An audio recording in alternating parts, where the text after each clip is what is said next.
అదే RTV app వార్తల్ని క్షణాల్లో చదివే అవకాశం ఉంటుంది. ఒక న్యూస్ పేపర్, ఒక టెలివిజన్ ఛానల్ మీ చేతుల్లో ఎప్పుడూ ఉంటాయి.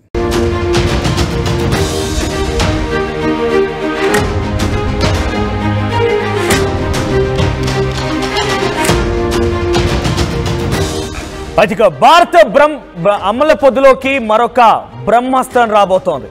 ఇప్పటికే మన S-400 సత్తా ఏంటో చూసారు కదా. పాకిస్తాన్ లో నుంచి ఒక్కటంటే ఒక్క మిసైల్ ని కానివ్వండి, ఒక్క డ్రోన్ ని కానివ్వండి, మన భారత భూతల్లిని తాకక మునిపే గాల్లోనే పేల్చేసాం. అటువైపు నుంచి వరుసగా 300, 400 ఈ చొప్పున కొన్ని వేల డ్రోన్స్ వచ్చినా కూడా ఒక్కటంటే ఒక్కదాన్ని కూడా మన దగ్గర పడనివ్వకుండా చేశాం. మన పతన్కోట్ మిలిటరీ స్టేషన్ ని టార్గెట్ చేశారు, పంజాబ్ ని టార్గెట్ చేశారు, ఫిరోజ్పూర్ ని టార్గెట్ చేశారు, మన సిర్సా హర్యానాలోని సిర్సా ప్రాంతాన్ని టార్గెట్ చేశారు, ఏకంగా మన భారత రాజధాని ఢిల్లీని కూడా టార్గెట్ చేశారు, మన ఎయిర్పోర్ట్ ని కూడా టార్గెట్ చేసి పేల్ చేశారు. తప్పుడు వార్తని కూడా పాకిస్తాన్ మీడియా ప్రచారం చేసింది. కానీ ఒక్కటంటే ఒక్కదాన్ని కూడా మన భారత నిలతల్ని తాకక మునిపే, మన భారతావాణి తాక మునిపే గాల్లోనే పేల్చేస్తాం. అది మన S-400 సత్తా. S-400 the biggest radar system కలిగినటువంటి యొక్క భారీ surface to air anti defence system, air defence system అది. సో అటువంటిది మన భారతదేశం దగ్గర ఉంది. మన రష్యా నుంచి దాన్ని తీసుకున్నాం. దీంతో పాటుగా మన భారతదేశంలోనే ఇక్కడే తయారు చేయబడినటువంటి ఆకాశ్ మిసైల్ కూడా ఉంది. అది కూడా చాలా హైయెస్ట్ రాడార్ డిఫెన్స్ సిస్టమ్ కలిగినటువంటి ఒక బిగ్గెస్ట్ వెపన్ మనకు ఉన్నటువంటి వెపన్ అది. సో ఇవన్నీ రెండూ కలిసి ఒక్కటంటే ఒక్కదాన్ని కూడా నీళ్ళ తల్లిపై పడకుండా గాల్లోనే పేల్చేశాయి, మన భారత్ని సంరక్షించాయి, భారత ప్రజల్ని సంరక్షించాయి. అయితే ఇప్పుడు వీటితో పాటుగా ఇక్కడ మీకు కనిపిస్తుంది చూడండి, ఇదే S-400, ఇదే ఆ S-400 ద బిగ్గెస్ట్ రాడార్ కలిగినటువంటి ఎయిర్ డిఫెన్స్ సిస్టమ్ ఇది. సో దాని ద్వారానే మనం అనేక డ్రోన్లని, మిసైల్ని గాల్లోనే పేల్చేశాం. దాని కళ్ళు గప్పి ఏ ఒక్కటి కూడా మనకి లోపలికి రాలేదు. మల్టిపుల్ టార్గెట్స్ ని ఒకే సమయంలో పేల్చేయగల సత్తా, సామర్థ్యం ఉన్నటువంటి ఒక S-400 యాంటీ డిఫెన్స్ సిస్టమ్ ఇది. సో ఇది ఒక వర్షన్ గా ఉంది. అయితే ప్రెసెంట్ రష్యా దగ్గర నుంచి మనం వీటిని కొనుగోలు చేసాం, మనం దీన్ని తీసుకున్నాం. ఇప్పుడిప్పుడే పాకిస్తాన్లో యుద్ధం అనగానే మన అమ్ములో పొందినటువంటి ఇటువంటి ఒక బ్రహ్మాస్త్రాలు బయటికి వస్తున్నాయి. అయితే త్వరలోనే మరొక భారీ వెపన్ కూడా, మరి ఒక యాంటీ డిఫెన్స్ సిస్టమ్ మరొకటి కూడా సిద్ధం కాబోతోంది. రష్యా మనతో పాటుగా కలిసి దాన్ని తయారు చేయడం కోసం సిద్ధమైంది. ఇరు దేశాల మధ్య ప్రస్తుతం S-400 కి మించి S-500 ని తయారు చేయబోతున్నాం. ఇరు దేశాల మధ్య ఒక ఒప్పందానికి వస్తున్నాం. ఇరు దేశాలు కలిసి S-500 రంగంలో దించబోతున్నాం. ఇప్పటికే మన దగ్గర S-400 ఉంటే S-500 ని సిద్ధం చేస్తున్నాం. రష్యా మనతో పాటుగా కలిసి ఈ యొక్క యాంటీ డిఫెన్స్ సిస్టాన్ని తయారు చేయబోతోంది. 600 కిలోమీటర్ల వరకు, ఇప్పటివరకే S-400 అయితే 400 కిలోమీటర్ల వరకు ఎటువంటి శత్రువు ఉన్నా కూడా పేల్చేయగల సామర్థ్యం ఉంది. అయితే S-500 ఏకంగా 600 కిలోమీటర్లు, 600 కిలోమీటర్ల వరకు ఎటువంటి శత్రువు ఉన్నా కూడా మల్టిపుల్ టైమ్స్ లో అన్ని వైపుల నుంచి సరౌండ్ చేస్తూ, ఏ వైపు నుంచి శత్రువు మన వైపున కన్ను వేసినా కూడా డేగ కన్నుతో రక్షించి అన్నిటిని పేల్చేయగల సామర్థ్యం ఉన్నటువంటి S-500 త్వరలోనే భారత్కి చేజిక్కబోతోంది. అటువంటి ప్రకటన రష్యా చేసింది. S-500 పైన రష్యా ప్రకటనతో పాకిస్తాన్ అల్లాడిపోతోంది. భారతదేశం, రష్యా కలిసి ఈ యొక్క S-500 తయారు చేయబోతున్నాయి. ఈ పేరు వినగానే పాకిస్తాన్ ఒంట్లో రైళ్లు పరిగెడుతున్నాయి. మనతో పాటుగా current affairs expert Vishnu IAS academy director Vishnu గారు సిద్ధంగా ఉన్నారు స్టూడియోలో. విష్ణు గారు, ఇప్పటికే అంటే కంపారిటివ్లీగా మనం రష్యా, అమెరికాని కంపేర్ చేసి మాట్లాడుకున్నాం. అమెరికా లాంటి దేశం ఏమో పాకిస్తాన్ని, భారతదేశాన్ని రెండు కలిపి చూస్తోంది.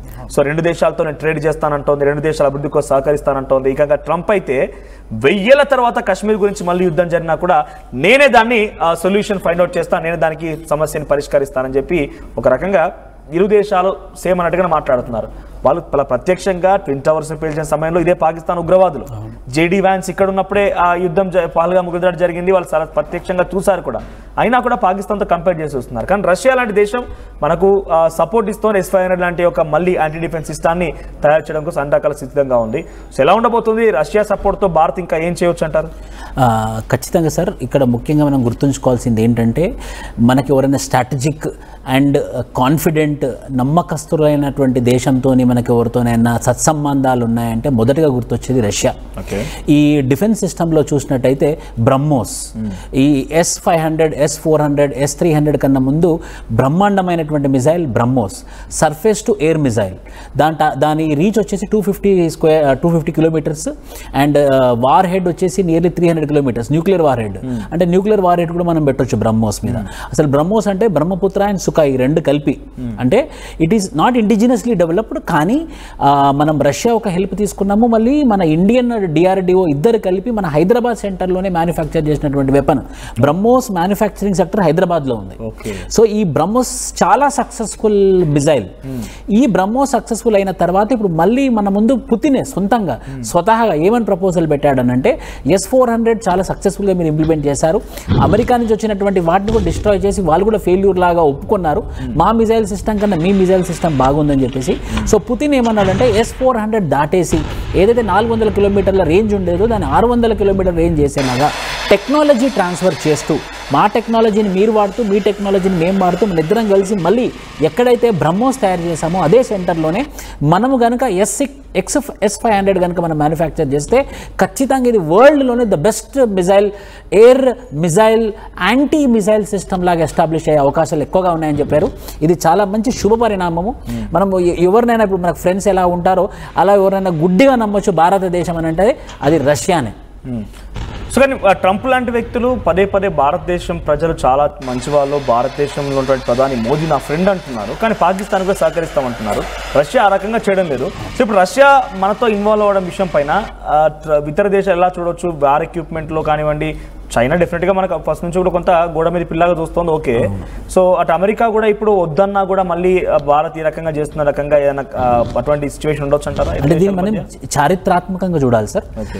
1979 నుండి 1989 వరకు ఏదైతే USSR అప్పట్లో సోవియట్ రష్యా దండయాత్ర చేసిందో ఆఫ్ఘనిస్తాన్ మీద చేసినప్పుడు అప్పుడు USA పాకిస్తాన్కి సపోర్ట్ చేసి అక్కడ కొత్తగా ఆల్ఖైదా అనే సిస్టమ్ని తయారు చేయించి టెర్రరిస్టులకి పునాది కల్పించి ఈ USSRకి అగేన్స్ట్గా యుద్ధం చేశారనమాట.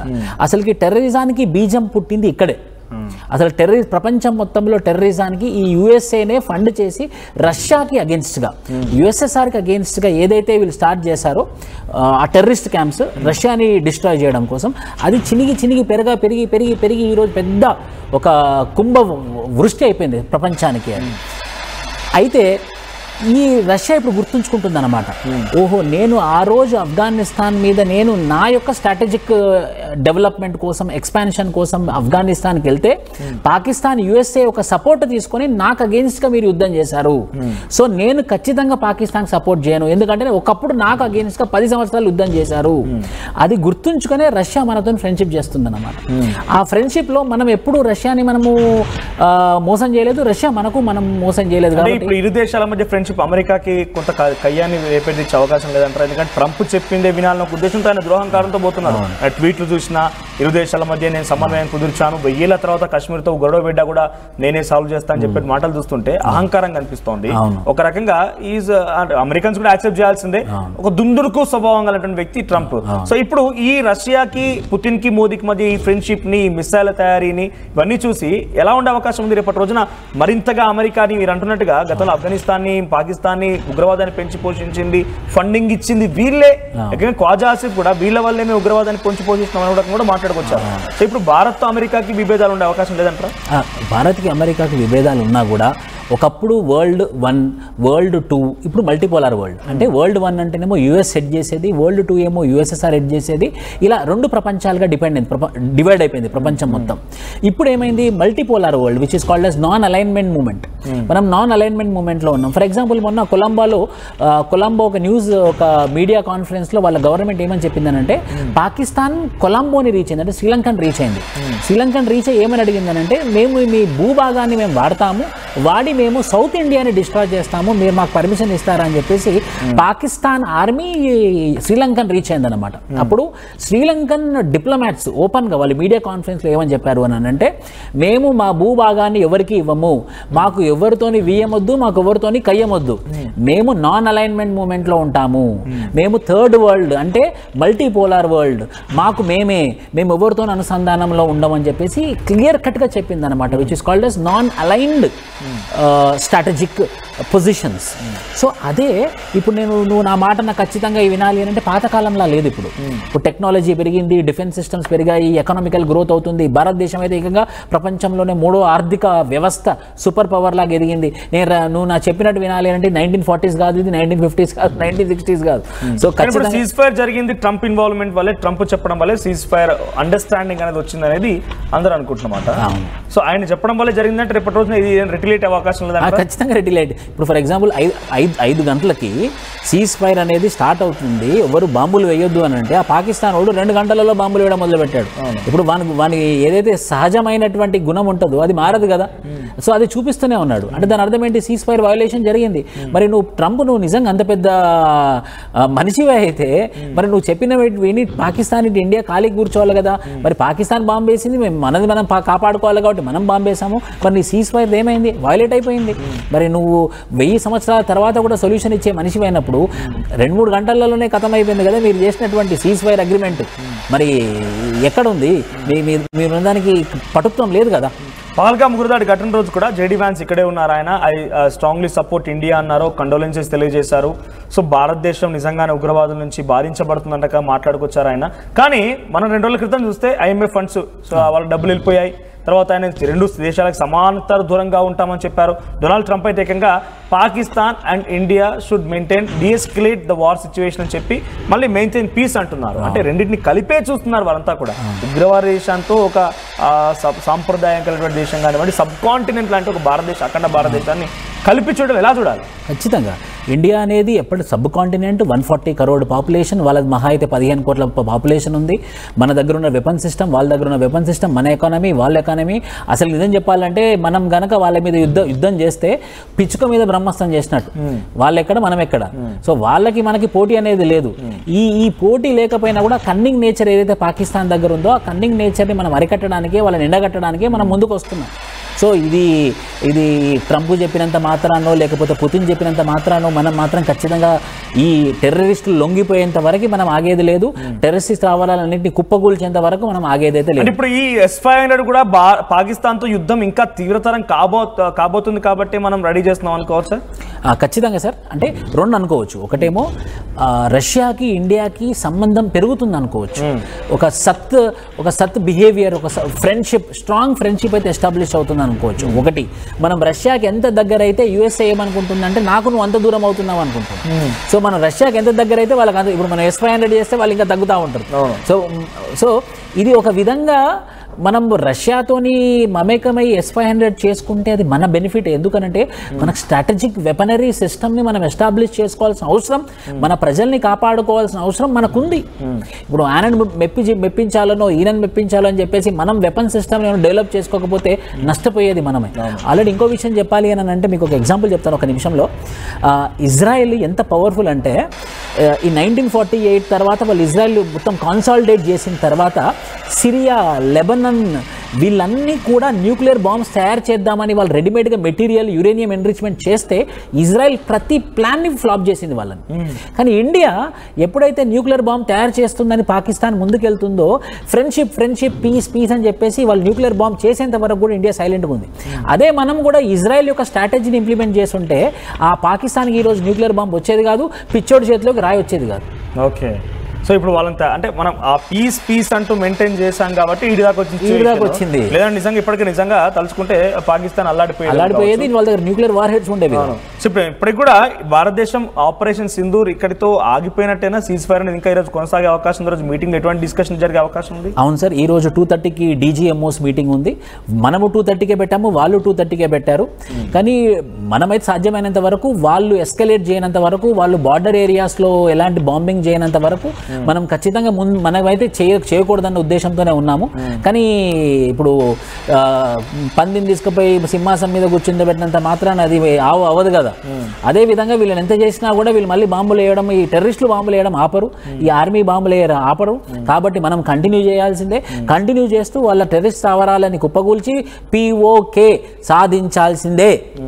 సో POKని సాధించడంలో రష్యా ఎంత మేర ప్రోద్బలం అంటే డైరెక్ట్ గా ఒకవేళ కనుక ఆల్రెడీ చైనా ఎక్విప్మెంట్ వస్తుంది చూస్తున్నాం మనం. సోఫియా ఖురేషి, కల్నల్ తర్వాత వ్యోమికా సింగ్ ఏం చెప్తున్నారంటే అటువైపు డ్రోన్స్ కానివ్వండి, మిసైల్స్ పైన టర్కీ అండ్ చైనా సింబల్స్ ఉన్నాయి, అక్కడ నుంచి ప్రయోగించేవి అని చెప్తున్నారు. అంటే డైరెక్ట్ గా వార్ ఎక్విప్మెంట్ పాకిస్తాన్కి వస్తుంది. సో మనం POK స్వాధీనం చేసుకోవడానికి ఈజీ అనే పని అయితే కాదు. డెఫినెట్ గా కొన్ని ఛాలెంజెస్ ఎదుర్కోవాల్సిందే. డెఫినెట్ గా కొంత కొలాటరల్ డ్యామేజ్ ఉంటుంది, మన వైపు కూడా డ్యామేజ్ ఉండే అవకాశం ఉంటుంది. సో డైరెక్ట్ గా వాళ్ళ వైపు వార్ఫేర్ లోకి వాళ్ళంతా సహకరిస్తుంటే మన వైపుగా రష్యా అంత ఈజీగా డైరెక్ట్ గా వచ్చి రంగంలో దిగొచ్చా? చైనా మాత్రం ఎప్పుడైనా కూడా పాకిస్తాన్ ఇండియా వచ్చినప్పుడు మాత్రం చైనా పాకిస్తాన్కి సపోర్ట్ ఇచ్చే అవకాశాలు ఎక్కువ. చైనా కనుక పాకిస్తాన్కి సపోర్ట్ చేస్తే అది మనకి ముప్పు అయినప్పుడు రష్యా మనకి డైరెక్ట్గా మనకి పుతిన్కి ఉన్న రిలేషన్షిప్తోని చెప్తే కనుక మనం రష్యాకి యుక్రెయిన్కి అయినప్పుడు భారత ప్రభుత్వం న్యూట్రల్ మైండ్ సెట్తో ఉంది. ఏ రోజు కూడా రష్యా మీద అగ్రెసివ్గా మనం మాట్లాడలేదు. సో అది పుతిన్ ఫాలో అయ్యాడు కాబట్టి ఖచ్చితంగా మనకి సపోర్టివ్గా వస్తాడు. ఇంకొకటి రష్యా బార్డర్ చైనా బార్డర్లో కూడా కొన్ని ఇష్యూస్ ఉన్నాయి. ఆ రష్యా బార్డర్లో చైనా బార్డర్లో ఉన్నటువంటి ఇష్యూస్తోని రష్యా కూడా గుర్రుమని ఉంది చైనా మీద. సో ఎక్కడైతే చైనా దొరికితే నేను కూడా తొక్కిపడేద్దామని చెప్పేసి రష్యా కూడా చూస్తుంది. కాబట్టి రష్యా సపోర్ట్ మనకు వచ్చే అవకాశం ఉంది.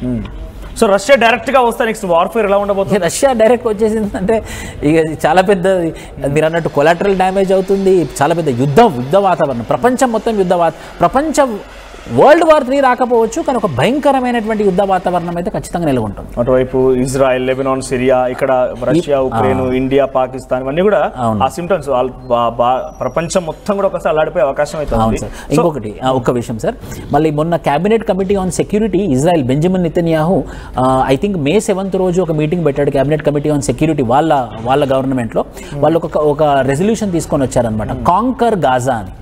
కాంకర్ గాజా అంటే ఇప్పుడు గాజా ఏదైతే పాలస్తీనియన్ కంట్రోల్లో ఉండేనో ఆ పాలస్తీనియన్ కంట్రోల్లో ఉన్నటువంటి గాజా స్ట్రిప్ని మొత్తానికి ఇజ్రాయెల్ కంట్రోల్లో తీసుకోవాలని చెప్పేసి అది కూడా అక్కడ ఇంప్లిమెంట్ అయింది అనుకోండి.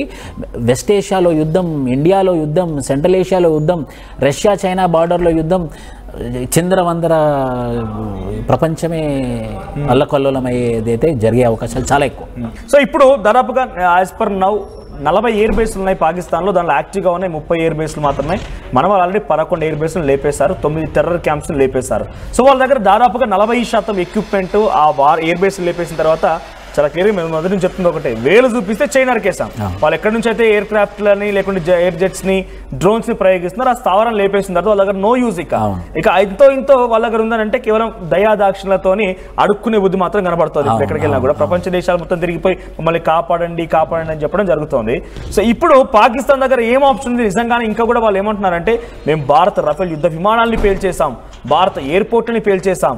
ఏకంగా అక్కడ ఉన్నటువంటి ఒక ఇన్ఫర్మేషన్ మినిస్టర్ అతౌల్లా తరార్ వాడి పేరు, వాడు ఏమంటున్నాడంటే గుస్కే మారేంగే అంటున్నాడు, భారతదేశంలో చొరబడి మేము దాడులు చేసి వచ్చామని చెప్తున్నారు. సో వాళ్ళ ధైర్యం ఏంటి? ఇంకా ఒకవేళ కనుక ఈ ఆపరేషన్ సింధూర్ ఇంకా కొనసాగితే పాకిస్తాన్ పరిస్థితి ఏంటి? అది ధైర్యం కాదు సార్, అది పిచ్చితనం. అది ధైర్యం అన్నమా, అది వివేకం లేకపోవడం. ఇప్పుడు మనకి రోడ్డు మీద అక్కడక్కడ మనం కలుస్తూ ఉంటారు పిచ్చోళ్ళు, నోటుకు వచ్చిన మాట్లాడుతూ ఉంటారు. వాళ్ళ పేర్లు మనం పిట్టల ద్వారా లేకపోతే రకరకాల పేర్లతో పిలుస్తాము. సో వీళ్ళు కూడా అదే పేరు పెట్టాలన్నమాట. వీళ్ళు ఆ కోనకు సంబంధించిన వాళ్ళే. గుస్కే మారేంగే అనేది మనది. సర్జికల్ స్ట్రైక్స్ అప్పుడు హమ్ గుస్కే మారేంగే, ఏ పురాణా భారత్ నయ్యే నయా భారత్ అని చెప్పి మనం తీసుకొచ్చినటువంటి స్లోగన్ని, ఆ స్లోగన్ కూడా వాళ్ళే కాపీ కొట్టి నేను గుస్కే ఎలా పాసిబుల్? గుస్కే మారేంగే అంటే దగ్గర ఏమున్నాయి రిసోర్సెస్? అసలు దగ్గర తినడానికి తిండి ఉందా? రేపు పొద్దున రేపు సాయంత్రానికి రేపు భోజనానికి పాపం మీ ఊర్లో మీ పాకిస్తాన్ విలేజ్లో ఉన్నటువంటి ప్రజలకి మీరు ఫుల్ మీల్స్ పెట్టే అవకాశం ఉందా? ఒక ఫుల్ మీల్స్ పెట్టగలరా? మీరు ఫుల్ మీల్స్ పెట్టిన తర్వాత గుస్కే మారో, పైలో ఉసుకో ఖానా దో. నువ్వు ఖానా భోజనం లేదు, ఏం లేదు, గుస్కే మారేంగే అంటే అది అబద్ధము. అది ఖచ్చితంగా వాళ్ళ సంతోషానికి అల్ప సంతోషాలు అనొచ్చు మనము. వాళ్ళ వాళ్ళకి రిసోర్సెస్ లేవు సార్. బేసికలీ వాళ్ళు already $42 billion I think IMF నుంచి వరల్డ్ బ్యాంక్ నుంచి $200 బిలియన్ బ్యాంక్రప్ట్ అయిపోయినటువంటి కంట్రీ అది.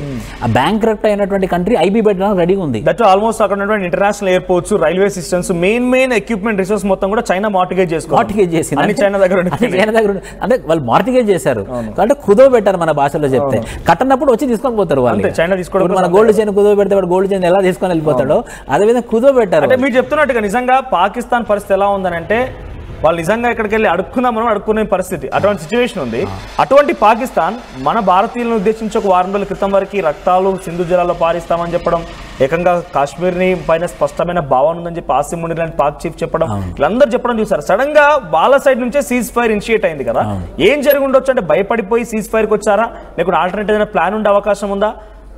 అంత ఈజీగా అయితే వాళ్ళు వెనక్కి తగ్గుతారు అనుకోలేము, ఎందుకంటే వాళ్ళని పూర్తిగా నమ్మలేము. ఎందుకంటే వాళ్ళు అంటే దుర్మార్గులు అనేది మనం చాలాసార్లు చూస్తూ వచ్చాం. మన పార్లమెంట్ పైన అటాక్ కానివ్వండి, ముంబై అటాక్స్ కానివ్వండి, హైదరాబాద్ లాంటి అటాక్స్ కానివ్వండి, అంత ఈజీగా నమ్మే అవకాశం లేదు. ఇప్పుడు సీజ్ ఫైర్ గురించి భారత ప్రభుత్వం ఒక అడుగు వెనక్కి వేసిందంటే వీళ్ళకేదో ప్లాన్ ఉంటుంది, మనకు స్పష్టమైనటువంటి భావన ఉంది. కానీ పాకిస్తాన్ సీజ్ ఫైర్ కి ముందుకు రావడానికి కారణం ఏమై ఉంటుంది? మెయిన్ సార్ వాళ్ళ బలం ఆర్మీ కాదు, వాళ్ళ బలం టెర్రరిజం.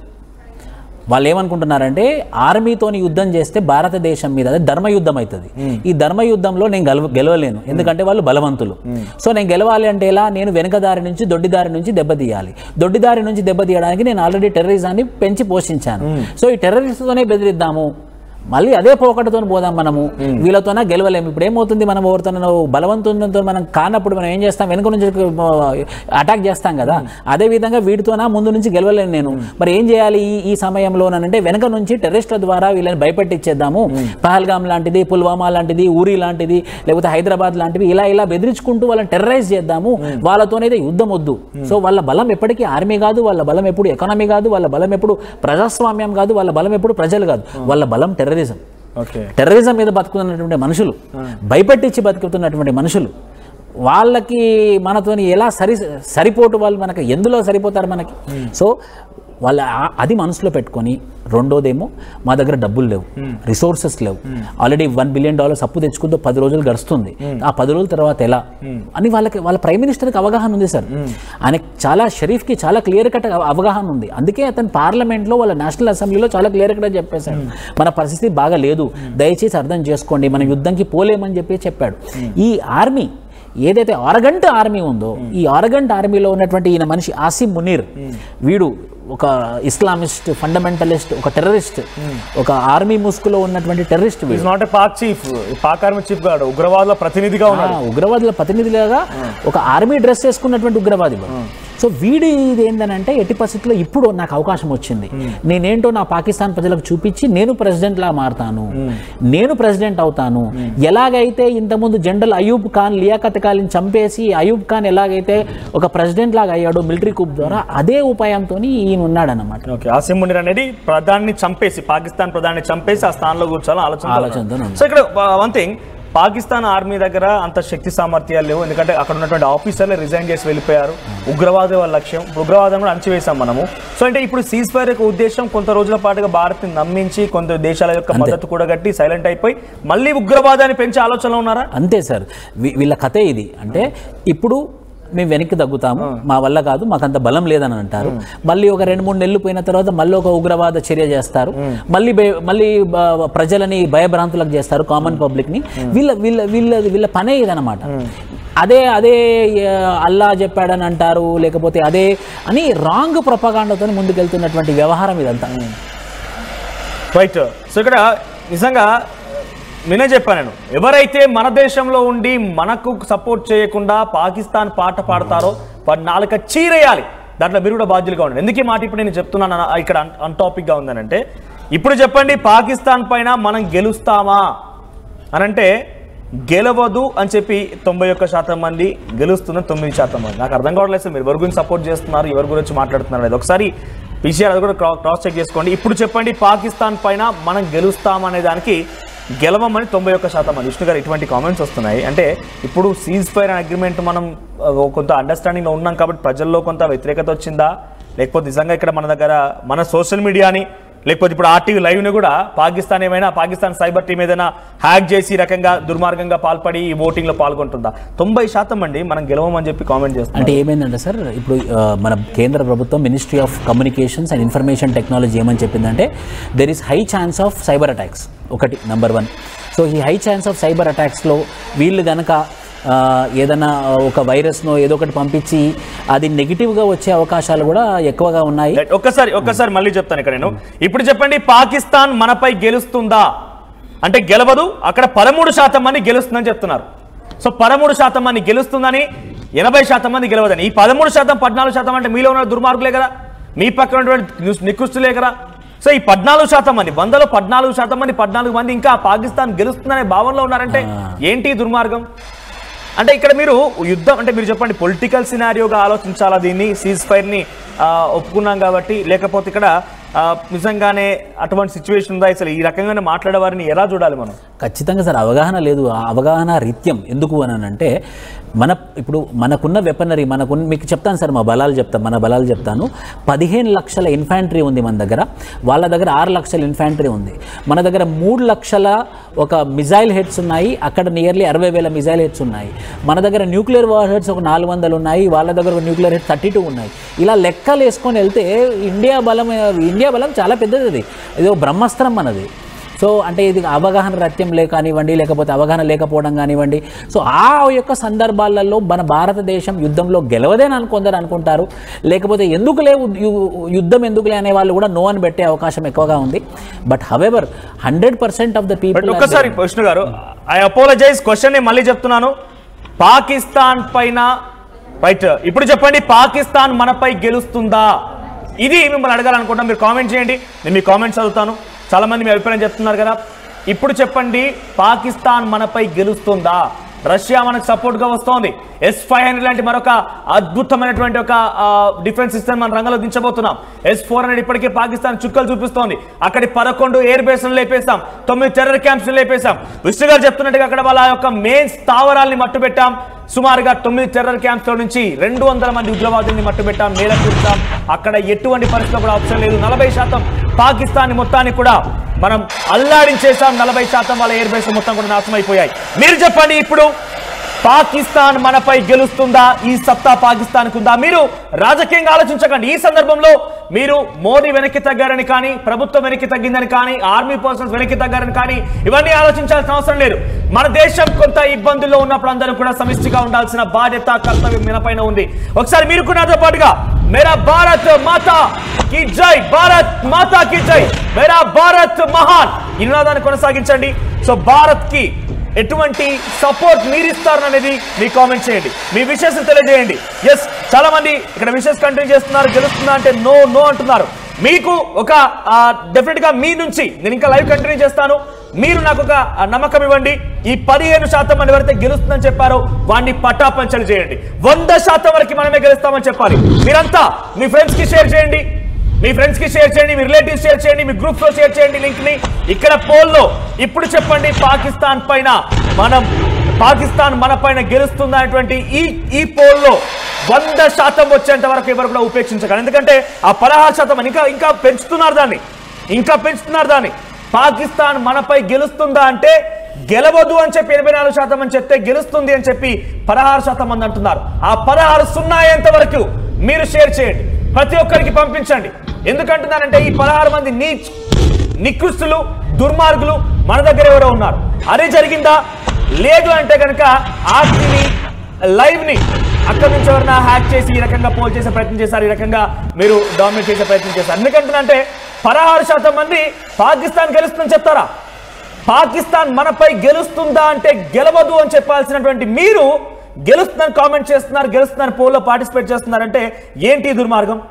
సో ఒకసారి డెఫినెట్ గా మీరు కూడా నాతో పాటుగా కంటిన్యూ చేయండి. మేరా భారత్ మహాన్, జై భారత్ నినాదాలు కంటిన్యూ చేయండి. మీరు కూడా ఈ అంటిల్ అన్లెస్ అది 0 అయిపోయి గెలవద్దు అనేటువంటి 100% అయ్యేంత వరకు లైవ్ కంటిన్యూ అవుతుంది. మీరు కామెంట్ చేస్తూనే ఉండండి, మీరు మీ ఫ్రెండ్స్ కి షేర్ చేయండి. 100% అయ్యేంత వరకు మీరు దీన్ని 80% వదిలిపెట్టకండి. ఎందుకంటే నిజంగా నాకు ఇది చూస్తేనే ఈ దుర్మార్గులు ఎవరో, ఈ దుష్టులు ఎవరో, ఇలా గెలుస్తుంది అని చెప్పి పోల్ చేసిన వారు ఎవరైనా కనుక నిజంగా నా దగ్గర ఆ సమాచారం ఉండదు, ఎందుకంటే అది చాలా సీక్రెట్ గా ఉంటుంది. కాబట్టి నిజంగా కనుక నా దగ్గర ఉంటుంటే డెఫినెట్ గా వాళ్ళంతా చూసేవాళ్ళం, డెఫినెట్ గా వాళ్ళ సమాచారాన్ని పోలీసులకు ఇచ్చేవాళ్ళం. ఇప్పుడు అది లేదు కాబట్టి మనం అడుగుతున్నాను నేను, దయచేసి వాళ్ళు వేడుకుంటున్నారు. అది నిజంగా ఇక్కడ ఆర్టీవీని ఎవరైనా తప్పుదో పట్టించే విధంగా హ్యాక్ చేసినా లేకపోతే నిజంగా ఏం జరిగినా కూడా మీరు మాకు అండగా ఉండండి.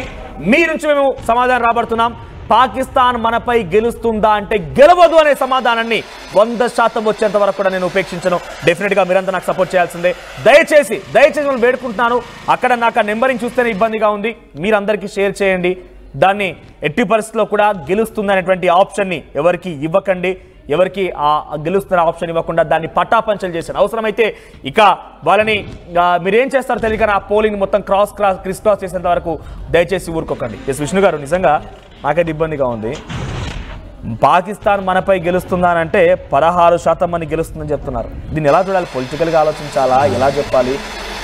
డెఫినెట్గా అంటే ఒక ఆలోచించాల్సిన విషయమే ఇక్కడ. సో మీరేం చెప్తారు? ఇది ఖచ్చితంగా పొలిటిసైజేషన్ అయింది. దయచేసి ఎవరైనా కూడా ఈ భారత్కి పాకిస్తాన్కి మధ్యలో ఏదైతే జరుగుతుందో దాన్ని పొలిటికల్ యాంగిల్, పొలిటికల్ లెన్సెస్ నుంచి చూడకండి.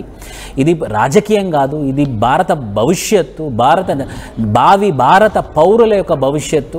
దీన్ని ఖచ్చితంగా మీరు ఇది బీజేపీకి, ఇది గెలిస్తే బీజేపీ వర్తిస్తుంది, లేకపోతే కాంగ్రెస్ వాళ్ళం మేము, లేకపోతే ఈ పార్టీ వాళ్ళం అని చెప్పేసి దీనికి ఖచ్చితంగా ఒక రాజకీయమైనటువంటి రంగుని మాత్రం ఖచ్చితంగా దీనికి తగిలియకండి. ఇది మన భవిష్యత్తు, మన దేశం, మన మనుషులు, మనం కాపాడుకోవాల్సిన అవసరం ఎంతైనా ఉంది. ఇప్పుడు మన మనోజ్ సార్ చెప్పినట్టు దాన్ని 100% తీసుకురండి. మీరు మ్యాక్సిమం షేర్ చేస్తూ, పోల్ని మ్యాక్సిమం షేర్ చేస్తూ ఇది 100% వచ్చేలాగా చేయాలి. అలా చేస్తే కనుక ఖచ్చితంగా మీకు ఇండియా పట్ల ఒక బాధ్యత ఉన్నట్టు మాత్రం తెలుస్తుంది. సో ఇది నేను హ్యాక్ అయింది అనుకోను, ఇది రాజకీయ కోణంతోనే చూస్తున్నారు. సో ఇది రాజకీయం చేయొద్దు మనం ఈ కాలంలో, ఈ రోజులలో, ఈ పర్టికులర్ సిట్యువేషన్లో, ఈ సందర్భంలో. సో దయచేసి ఇది ఎలాంటి విష్ణు గారు ఒకసారి ఆర్టీవీ పోల్లో చాలా మంది ఏం చేస్తున్నారంటే సార్ దీన్ని చేంజ్ చేయండి అంటున్నారు. నో, ఇది చేంజ్ చేయడం కాదు, కావాలని కొంతమంది నికృష్టులు ఈ రకంగా చేసే ఉంటారు. ఇది చాలా క్లియర్గా మళ్ళీ మీకు అర్థమయ్యే రీతిలో చెప్తున్నాను నేను. దయచేసి దీన్ని మీరు అందరికీ షేర్ చేయండి. డెఫినెట్గా ఈ పోల్లో పార్టిసిపేట్ కమ్మని చెప్పండి. మీ ఫ్రెండ్స్కి షేర్ చేయండి, మీ ఆఫీస్ కొలీగ్స్కి షేర్ చేయండి, అందరు గుంపులుగా మీరు మీ గ్రూప్స్లో ఫార్వర్డ్ చేయండి. ఎందుకంటున్నానంటే మళ్ళీ మీకు అర్థమయ్యే రీతిలో చెప్తున్నాను. ఇప్పుడు చెప్పండి, పాకిస్తాన్ మనపై గెలుస్తుందా, పాకిస్తాన్ భారత్ పై గెలుస్తుందా అనే క్వశ్చన్ ని మేము పెడితే గెలవదు అని చెప్పాల్సినటువంటి సమాధానాన్ని, గెలవదు అది జరగదు అని చెప్పాల్సిన మీరు గెలుస్తుంది అంటున్నారు. ఇందులో కన్ఫ్యూజన్ ఏం లేదు, చాలా క్లియర్గా అడిగాం. గెలుస్తుంది అనే వాటి వారు ఎవరుతున్నారో వారంతా కూడా పాకిస్తానీలే, పాకిస్తాన్కి సపోర్ట్ చేస్తున్న వారే, పాకిస్తాన్కి స్లీపర్ సెల్స్గా వివరిస్తున్న వారే. మీరంతా కూడా పాకిస్తాన్ మరొదారుగా ఉంటారా? గెలవదు అని చెప్పాల్సిన మీరు గెలుస్తుంది అని సపోర్ట్ చేస్తున్నారంటే మీరు పొరపాటు పడిన నేను అనుకోను. అది డెఫినెట్గా ఆలోచించి చేసిన అంశమే. కొంతమంది స్లీపర్ సెల్స్ చేస్తుంటారు. ఏదేమైనా కూడా దయచేసి మీ అందరిని రిక్వెస్ట్ చేస్తున్నాను నేను, ప్లీజ్ ఐ రిక్వెస్ట్ యూ, అది అంటిల్ ఆర్ అన్లెస్ అది చేంజ్ అయ్యేంత వరకు కూడా అది మనం టిపర్స్ ఉపేక్షించకండి. ఎందుకంటే నేను మళ్ళీ చెప్తున్నాను, నిన్న ఆంధ్రప్రదేశ్ నుంచి ఒక యువకుడు సోషల్ మీడియాలో, విష్ణు గారు మీరు కూడా వినండి, తన ఇన్స్టాగ్రామ్ ఖాతాలో జై పాకిస్తాన్ అని పోస్ట్ చేశాడు. జై పాకిస్తాన్, ఆంధ్రప్రదేశ్ సంబంధించిన ఒక యువకుడు జై పాకిస్తాన్ ఇన్స్టాగ్రామ్ ప్రొఫైల్లో స్టోరీలో పెట్టుకున్నాడు. తర్వాత రణ్వీర్ అలహాబాదియా అనేటువంటి ఒక కమిడియన్ మన దగ్గర ఒక కమిడియన్ మన దగ్గర కూడా వాడు స్టాండప్ కామెడీ చేయడానికి వచ్చాడు గతంలో. రాజా సింగ్ లాంటి వాళ్ళు ఎమ్మెల్యేలు అందరూ అడ్డుకున్నారు. వాడు ఏం చేశారంటే I request to Pakistan brothers and sisters అంటూ సంబోధించాడు. పాకిస్తాన్ సోదరి మనులారా, మా ఆర్మీ చేసేటువంటి చర్యల వల్ల మీ దగ్గర ఇబ్బంది పడుంటే క్షమించండి అంటున్నాడు. ఈ నికృష్టుడు మరి పహల్గామ్ ఉగ్రదాడిలో మా నెల్లూరులో నుంచి కావల్లో మరుసన్ కానివ్వండి, వైజాగ్ నుంచి చంద్రమౌళి కానివ్వండి, వినయ్ నర్వల్ లాంటి ఇంకొక ఆర్మీ ఆఫీసర్ కానివ్వండి, నావీ ఆఫీసర్ అందరూ కూడా మరణించినప్పుడు ఈరోజు స్పందించలేదే, ఈ నికృష్టుడు రోజు మాట్లాడలేదే. వీళ్ళందరే స్లీపర్ సెల్స్. ఇక్కడ 15% మనందరూ కూడా స్లీపర్ సెల్సే. దయచేసి మనందరూ రిక్వెస్ట్ చేస్తున్నా, నేను చాలా క్లియర్గా మళ్ళీ మీకు అర్థమయ్యే రీతిలో కన్ఫ్యూజ్ లేకుండా చెప్తున్నాను. ఇప్పుడు చెప్పండి, పాకిస్తాన్ మనపై గెలుస్తుందా? రష్యా మనకు సపోర్ట్ ఇస్తోంది కదా, S-400 కాదు S-500 రంగంలో దిగుతోంది కదా, మనకు నుంచి చాలా బిగ్గెస్ట్ ఎయిర్ డిఫెన్స్ సిస్టమ్ ఉంది కదా. మీరు చెప్పండి, మనపై పాకిస్తాన్ గెలుస్తుందా? పాకిస్తాన్ మనపై గెలుస్తుందా? పాకిస్తాన్ గట్టి పరిస్థితిలో గెలిచే అవకాశం లేదు. పాకిస్తాన్ మనపైన కనీసం కన్నెత్తి చూసిన కళ్ళు పీకేసి తల కాళ్ళు ముండం వేరు చేసే అవకాశం, అటువంటి బ్రహ్మాస్త్రాలు మన దగ్గర ఉన్నాయి. సో మీరందరూ కూడా పోల్లో పార్టిసిపేట్ చేయండి. ఇప్పుడు చెప్పండి, పాకిస్తాన్ మనపై గెలుస్తుందా అంటే గెలవదు అని చెప్పి మీరు సమాధానం చెప్తారు. దాన్ని 100% చేస్తారని నేను భావిస్తున్నా, నాకు నమ్మకం ఉంది. సో విష్ణు గారు మీరేం చెప్తారు? అంటే స్లీపర్ సెల్స్ అనే వాళ్ళు ఉన్నారు అని అంటే నిజంగా నేనైతే ఉన్నారని భావిస్తున్నా, ఇది అన్ని చూస్తుంటే కూడా ఉన్నారని చెప్పాల్సిన అవసరం కూడా ఉంది.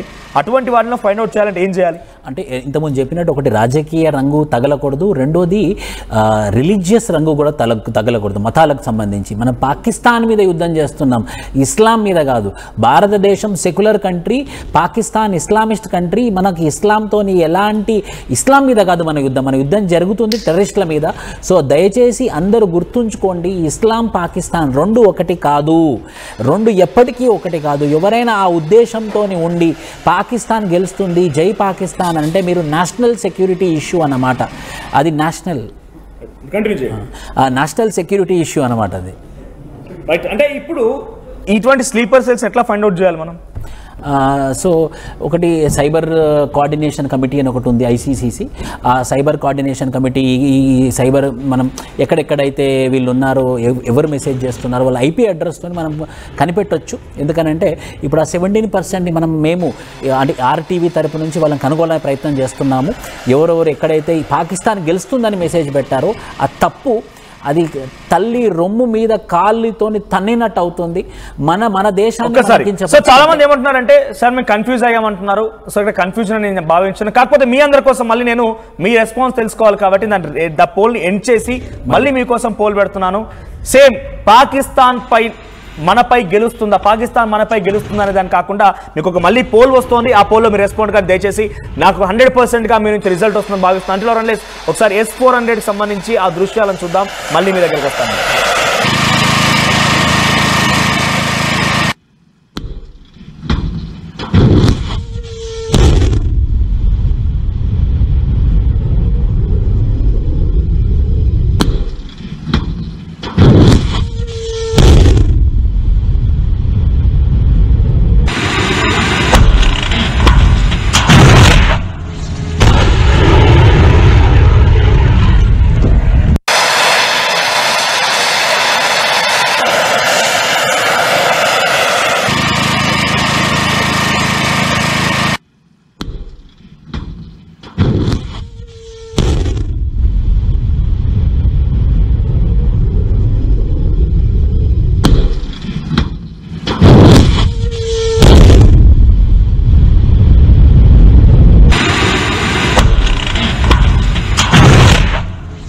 రైట్, మీ రిక్వెస్ట్ మేరకి, మీ కోరిక మేరకి మళ్ళీ దాన్ని చేంజ్ చేశాను.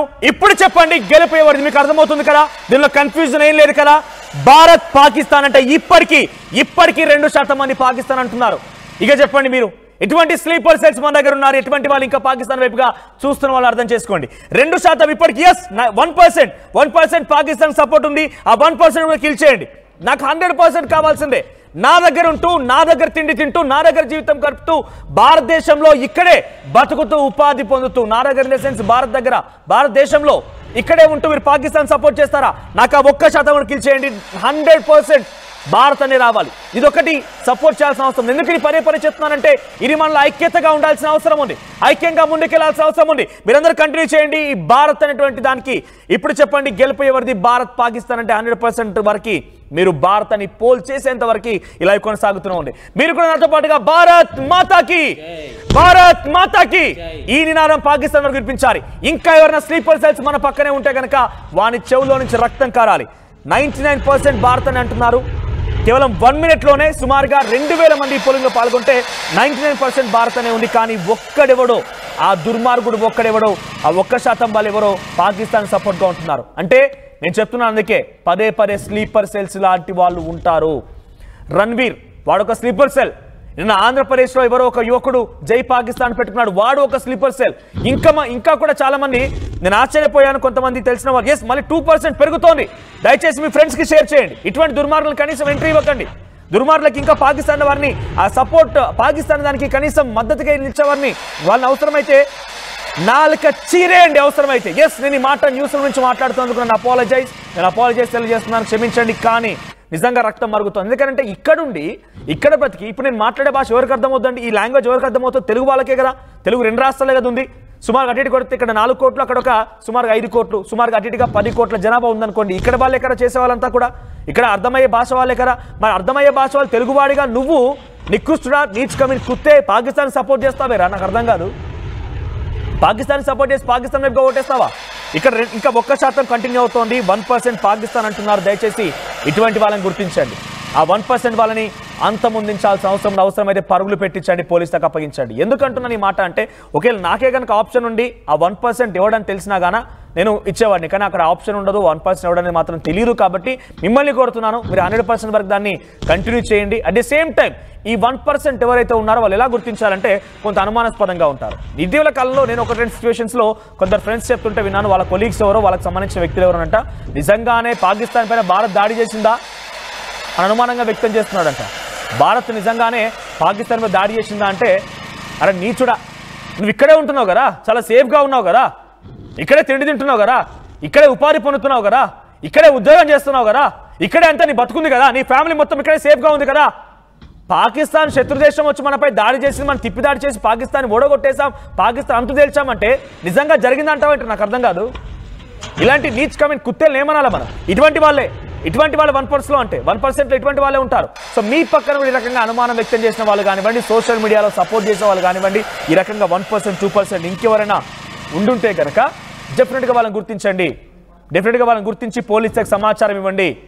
డెఫినెట్గా హైదరాబాద్ లాంటి ప్రాంతాల్లో ఉన్నారా అంటే 100% ఉండే అవకాశం ఉంది. ఎందుకు ఈ మాట చెప్తున్నానంటే, స్లీపర్ సెల్స్ వన్స్ అక్కడ పాకిస్తాన్ సపోర్ట్ చేసే వాళ్ళు, పాకిస్తాన్ అనేది పూర్తిగా కొట్టేయబడింది, పాకిస్తాన్ అనేది భారతదేశం ఈజీగా చంపేయగలుగుతుంది, పాకిస్తాన్ మొత్తం అంతమొందించగలుగుతుంది. అటువంటి సినారియోలో పాకిస్తాన్ మొత్తం అల్లాడిపోతుంటే, వీడి సపోర్ట్ చేసే దేశం అల్లాడిపోతుంటే వీడు ఏం చేస్తాడు? ఇక్కడ మన దగ్గరే ఉంటూ, మన పక్కనే తిరుగుతూ, మనతోడే ఉంటూ, మన దగ్గర తిండి తింటూ, మన దగ్గర నీళ్ళు తాగుతూ, మన దగ్గర ఉపాధి పొందుతూ, వాడు మానవ బాంబైన ఆశ్చర్యపోకండి. అటువంటి దుర్మార్గులు నీచ్ కమిన్ కుత్తేలు ఉంటారు. ముంబైలో ఉండే అవకాశం ఉంది, తెలుగు రాష్ట్రాల్లో కొన్ని చోట్ల ఉండే అవకాశం ఉంది. సో నేను అనేది పక్కాగా చెప్పడం లేదు, కానీ అవకాశం ఉంది అంటున్నాను. కాబట్టి వారందరినీ గుర్తించాల్సిన బాధ్యత మీ పైన ఉంది, నా పైన కూడా ఉంది. నేను అందుకే ఇక్కడ అడుగుతున్నాను మిమ్మల్ని అందరినీ కూడా, భారత్ మాతాకి జై, భారత్ మాతాకి జై. ఇలా భారత్ మాతాకి జై కొట్టిన వాడు నా భారతీయుడు, నిజమైనటువంటి భారతదేశ యువకుడు, భారతదేశానికి సంబంధించినటువంటి వ్యక్తి, భారతదేశ ప్రేమికుడు. కానీ ఎవరైతే ఇక్కడ ఉంటే అక్కడ వాళ్ళు సపోర్ట్ చేస్తున్నటువంటి వాళ్ళంతా కూడా నీచ్ కమిన్ కుత్తేలు. ఈ 1% ఇంకా కొనసాగుతుంది, మీరు కంటిన్యూ చేయండి. నేను విష్ణు గారితో మాట్లాడతాను. విష్ణు గారు, ఇంకా సోషల్ మీడియా లాంటిది ఇప్పుడు మనం లైవ్లో చూస్తున్నాం కూడా, భారత్ గెలుస్తుందా పాకిస్తాన్ గెలుస్తుందా అంటే పాకిస్తాన్ గెలుస్తుందని చెప్పి ఇంకా 1% మంది ఉన్నారు. అటువంటి వాళ్ళకి ఏం సమాధానం చెప్పాలి? వాళ్ళు ఎలాంటి వాళ్ళు అంటే, పాలు తాగిన తల్లి రొమ్ము మీద తన్నుతున్నటువంటి మనుషులు. వాళ్ళకి భూమి మీద అసలు ఉండడానికి మినిమం అర్హత కూడా లేనటువంటి మనుషులు. ఖచ్చితంగా ఇలాంటి వాళ్ళని గవర్నమెంట్ ఐడెంటిఫై చేసి, మీరు పాకిస్తాన్లో పోయి ఉండండి, అక్కడ భోజనం కూడా దొరకట్లేదు, అక్కడికి వెళ్ళి రాళ్ళు రప్పలు తినుకుంటా బతకండి, అక్కడనే బాగుంటుందని చెప్పేసి అక్కడికి పంపిస్తే బాగుండు ఇలాంటి వాళ్ళని. వీడు రాక్షసుడు, వీళ్ళు ఇలాంటి వాళ్ళు ఏంటంటే సార్, సొంత ఫ్యామిలీని అమ్ముకునేటటువంటి వాళ్ళు అన్నమాట వీళ్ళు. సో వీడు ఇప్పుడు నాకు ఆశ్చర్యం కలిగించే విషయం ఏంటంటే, మన తెలుగు రాష్ట్రాలలో మన భాష ఓన్లీ తెలుగు రాష్ట్రాల వాళ్ళకి అర్థమైపోతుంది. మన తెలుగు రాష్ట్రాలలోనే ఇలాంటి ఎదవలు ఉన్నారు అని అంటే అసలు నమ్మశక్యం అవ్వట్లేదు. ఎందుకు మీరు ఒక మాట, మంచి మాట అన్నారు, నీచ్ కమీనే అని చెప్పేసి. ఇప్పుడు ఎక్కడున్నామో అక్కడ మనం ఉండాలి, కానీ నువ్వు ఏదో పరాయి వాడి గురించి నువ్వు గొప్పగా ఎక్కడ మాట్లాడుతున్నావు అంటే, నువ్వు కడుపుకు తిండి తింటున్నావా ఇంకేమైనా తింటున్నావా అని చెప్పేసి అర్థమవుతుంది. ఇది ఖచ్చితంగా ఇది మనము ఖండించాల్సిన విషయం. రైట్, మీరు కంటిన్యూ చేయండి, ఈ పోల్లో దయచేసి పార్టిసిపేట్ చేయండి. అది 100% వచ్చేంత వరకు 80% ఉపేక్షించకండి. మీ చుట్టూ స్లీపర్ సెల్స్ ని కూడా గుర్తించే ప్రయత్నం చేయండి. భారత్ మాతాకి జై అనేవాడు మన భారతీయుడు, లేదంటే వాడిని డెఫినెట్ గా అంతమొందించాల్సిన అవసరం ఉంది. వాడు ఎక్కడున్నా కూడా వాడిని కనిపెట్టే ప్రయత్నం మీరు చేయండి. భారతీయ పౌరుడుగా నేను కూడా అదే పనిలో ఉంటాను.